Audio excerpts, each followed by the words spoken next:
Hello friends, कैसे हैं आप लोग। स्वागत है आपका रोड टू सक्सेस की यूट्यूब चैनल पे। और आज एक बार फिर मैं आपके सामने प्रस्तुत हूँ मैनक्यू सीरीज के साथ।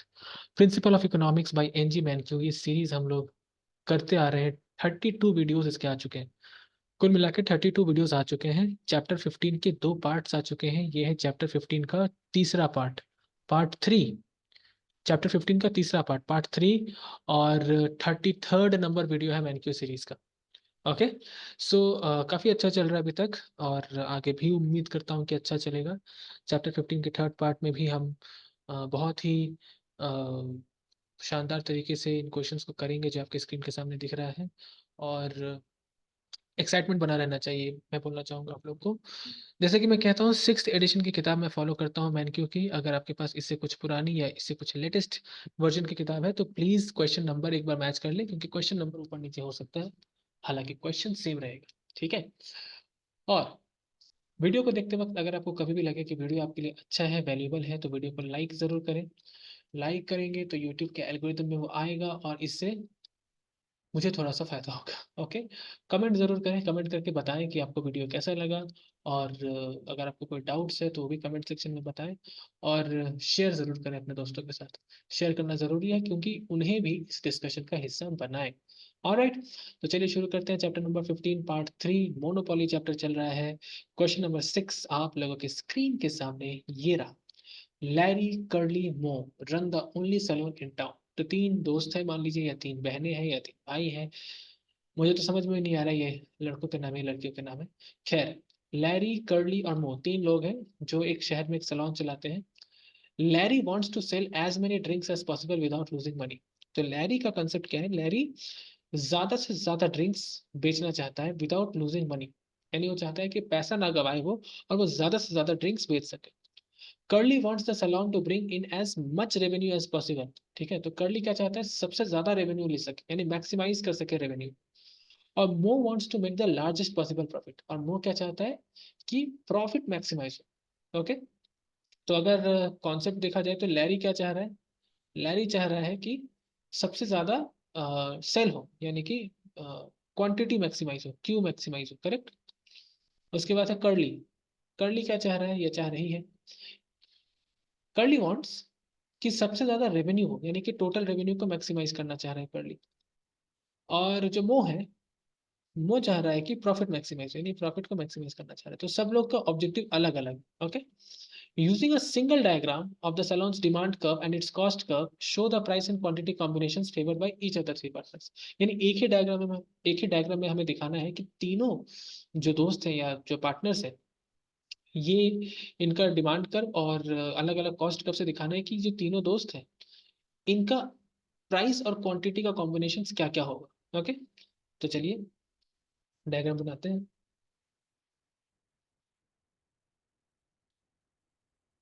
ये बना लिया हमने।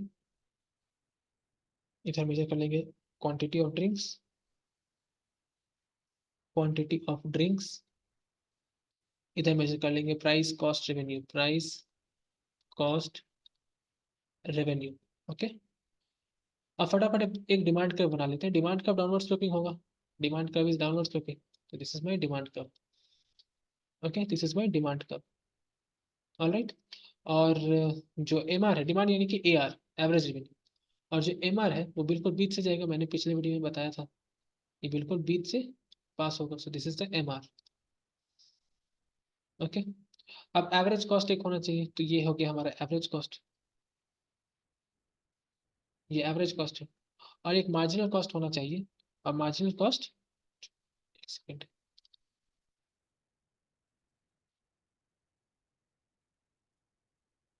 ये एवरेज कॉस्ट है। एवरेज कॉस्ट और एक मार्जिनल कॉस्ट होना चाहिए जो एवरेज कॉस्ट के मिनिमम से जाएगा। ओके। एवरेज कॉस्ट के मिनिमम से जाएगा।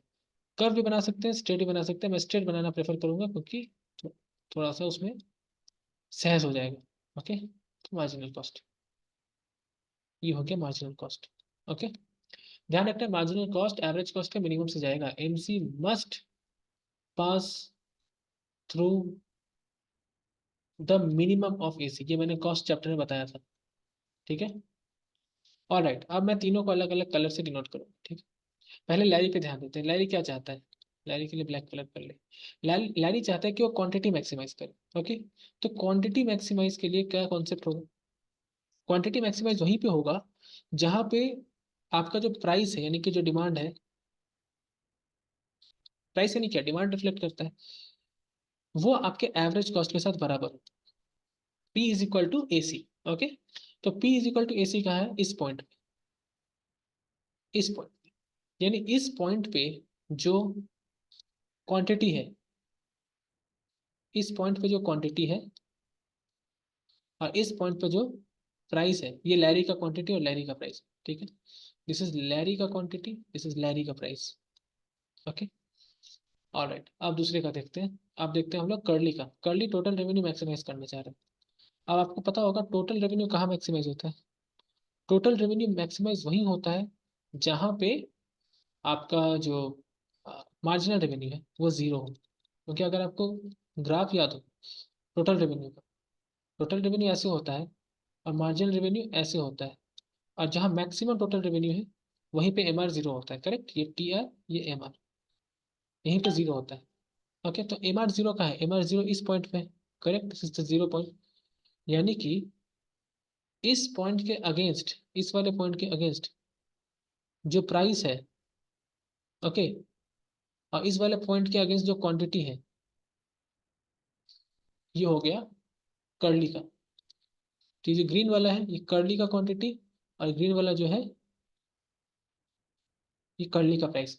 अगर आप थोड़ा सा ग्राफ को ऊपर नीचे या टेढ़ा मेढ़ा बनाएंगे तो आपके एक डिस्टिंक्ट वैल्यूज मिलेंगे। ओके, जैसे अगर आपने एम आर कर्व को थोड़ा सा नीचे बनाया तो आपको एक डिस्टिंक्ट वैल्यू मिल जाएगी, उसके लिए घबराना नहीं। ठीक है, इसके बाद मो, मो क्या चाहता है? मो चाहता है प्रॉफिट मैक्सिमाइज करना। प्रॉफिट मैक्सिमाइज कहाँ होगा?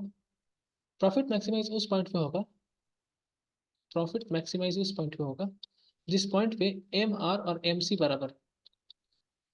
एम सी ये है, एम आर यानी कि ये पॉइंट, ये वाला जो पॉइंट है, इस पॉइंट पे जो क्वांटिटी है,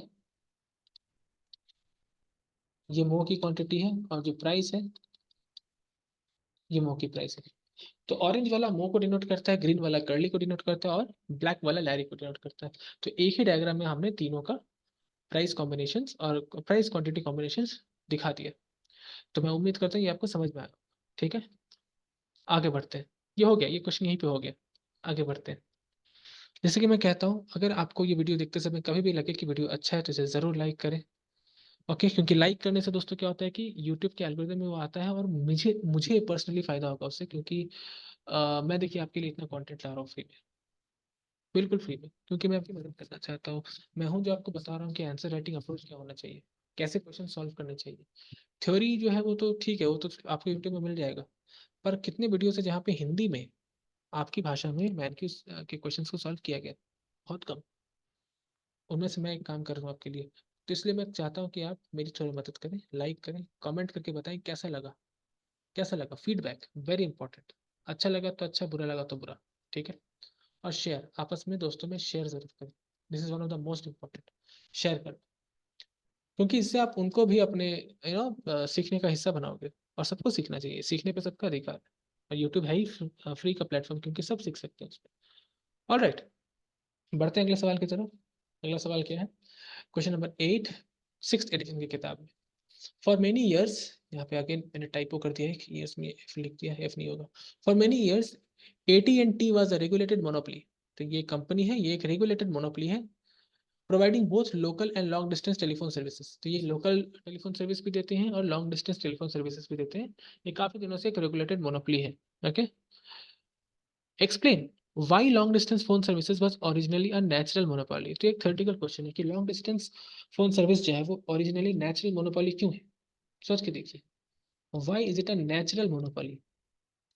Y is it a natural monopoly?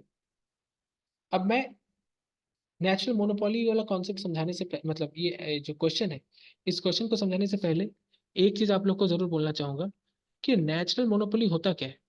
Natural monopoly से क्या समझते हैं? मोनोपोली का मतलब तो हमें पता है, फिर ये नेचुरल मोनोपोली क्या होता है? तो नेचुरल मोनोपोली का मतलब होता है एक ऐसा सेक्टर या ऐसा इंडस्ट्री जहाँ पे आप एज अ फर्म एंटर या एग्जिट नहीं कर सकते। It's very difficult to enter या एग्जिट, डिफिकल्ट टू एंटर और exit, very difficult to enter और एग्जिट किसी भी स्टार्टअप के लिए, कोई भी चीज़ों के लिए। So that's why it is very very difficult and that is what is called natural monopoly. Okay, alright. अब क्वेश्चन को देखते हैं, क्वेश्चन क्या कह रहा है। तो क्वेश्चन बड़ा ही आसान सा है। क्वेश्चन ये कहना चाह रहा है कि ये नेचुरल मोनोपोली क्यों है। सोच के बताइए कि ये जो कंपनी कहाँ गई, AT&T, ठीक है, ये नेचुरल मोनोपोली क्यों है भाई? क्या है ऐसा इसमें कि ये नेचुरल मोनोपोली है?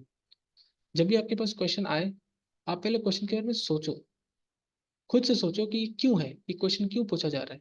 आपको देखना आंसर खुद में खुद आपके आंखों के सामने मिलेगा। तो ये नेचुरल मोनोपोली इसलिए क्योंकि अगर आप फोन लाइन इंस्टॉल करना चाहते हो, क्योंकि देखिए जब हम फोन लाइन से पहले क्या होता था, लैंडलाइन लगते थे और उनको इंस्टॉल करना पड़ता था घर में। जैसे आज की तारीख में हम वाईफाई और राउटर को इंस्टॉल करते हैं, वैसे ही पहले फोन लाइन्स को इंस्टॉल करते थे। तो फोन लाइन को पूरे देश में इंस्टॉल करना पड़ता है। ओके, और ये जो कंपनी है AT&T, ये दूसरे कंपनी के रिस्पेक्ट में काफी कम कॉस्ट में ये कर सकती है, इसलिए ये नेशनल मोनोपोली है। काफी कम कॉस्ट में ये काम वो कर सकती है, इसलिए वो नेशनल मोनोपोली है। Okay, it can do it at a lower cost, at a lower cost. Okay, next question, question number B। Over the past 2 decades many companies have launched communication satellite। पिछले कुछ दशकों में, 2 दशकों में, दशक यानी 10-10 साल का गैप, कुछ कंपनियों ने कम्युनिकेशन सैटेलाइट लॉन्च किया, यानी कि मोबाइल फोन्स कम्युनिकेशन सैटेलाइट से काम करती है, ठीक है। वो वायर्ड लाइन नहीं रहती है, वो सैटेलाइट पे काम करती है, राइट, कम्युनिकेशन सैटेलाइट पे। Each of which can transmit a limited number of calls. लेकिन उनका उनमें प्रॉब्लम क्या है कि वो लिमिटेड नंबर ऑफ कॉल्स कर सकती है, जैसे मान लीजिए 100 या 200 कॉल्स पर महीना ही कर सकती है। How did the growing role of satellite change the cost structure of long distance phone service. तो ये सैटेलाइट के होने से, सैटेलाइट के ग्रोथ होने से, ये जो लॉन्ग डिस्टेंस फोन सर्विस है, इस पे क्या असर पड़ेगा। तो देखिए बहुत ही सिंपल सा कॉन्सेप्ट है। अगर कोई नया टेक्नोलॉजी आ जाता है तो इससे पुराने टेक्नोलॉजी पे कोई ना कोई असर पड़ता है।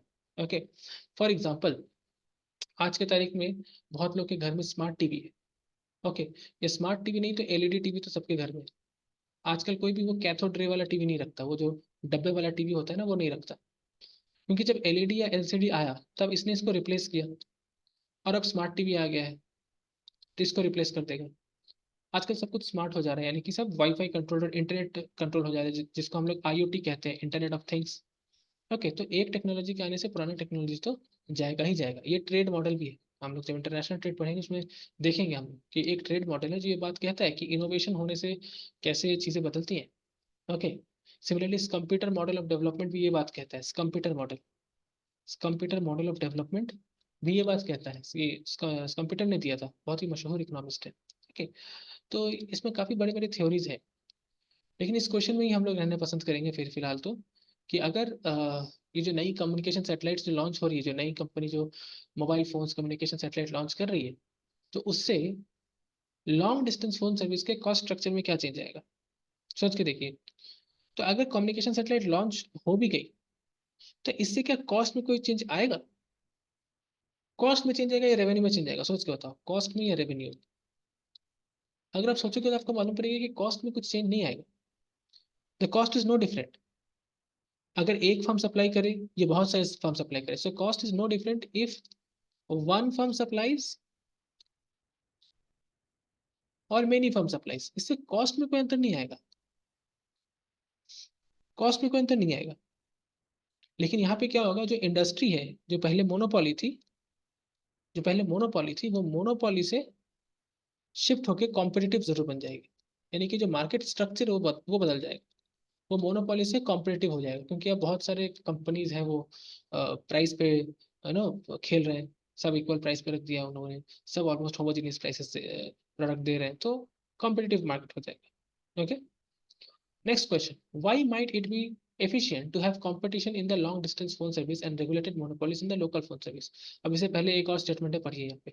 After lengthy legal battle with the government, ATT agreed to compete with other companies in the long distance। यानी कि एक सरकारी मतभेद हुआ और वहां पे ये डिसाइड किया गया, एक निर्णय लिया गया कि जो ATT है ये बाकी कंपनी के साथ compete करेगी, लेकिन सिर्फ लॉन्ग डिस्टेंस मार्केट में। लॉन्ग डिस्टेंस मार्केट में। It also agreed to spin off its local phone service into baby Bells. और इन्होंने क्या डिसाइड किया कि इनका जो लोकल फोन सर्विस है, ओके, लोकल फोन सर्विस, उसको वो बेबी बिल्स में कन्वर्ट करेगी। और बेबी बिल्स काफी रेगुलेटेड रहेगा, यानी गवर्नमेंट उसमें रेगुलेशन कर सकती है। अब इसके आधार पे क्वेश्चन पूछा गया है, why might it be efficient to have competition in the long distance phone service.